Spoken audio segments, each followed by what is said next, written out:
mis à part cette obligation de prévention, il y a également une obligation de répression du crime de génocide. Et ça, il faut y insister. Parce que ça signifie que les personnes qui commettent un génocide, mais on pourrait élargir, on pourrait aussi parler de crimes contre l'humanité et de crimes de guerre, là aussi, on doit les punir. J'attire votre attention sur le fait que, là aussi, il semblerait qu'on soit un petit peu en dehors des clous.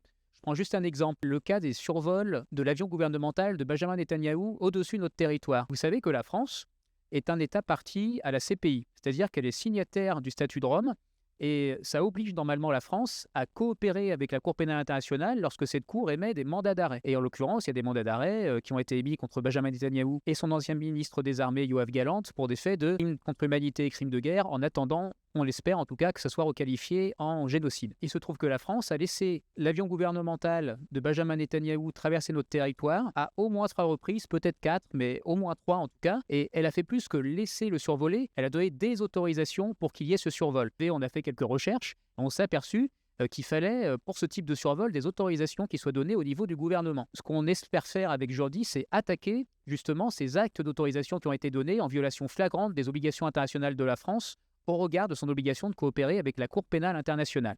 Alors, on a sollicité les différents ministres concernés, et on a eu une réponse du secrétariat général du gouvernement qui nous a dit « on n'a rien à vous transmettre parce qu'il n'y a pas eu de document d'autorisation ».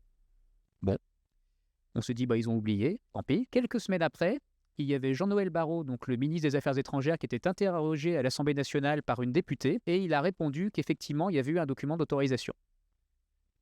Alors là, vous voyez qu'il y a eu un petit couac au niveau de la coordination des versions. Et nous, on se sert de ce couac pour saisir la CADA, c'est la Commission d'accès aux documents administratifs, pour qu'elle impose au gouvernement de nous transmettre ces documents d'autorisation. Et la CADA nous a donné raison très récemment. Et par conséquent, on espère qu'on aura bientôt ces documents et qu'on pourra les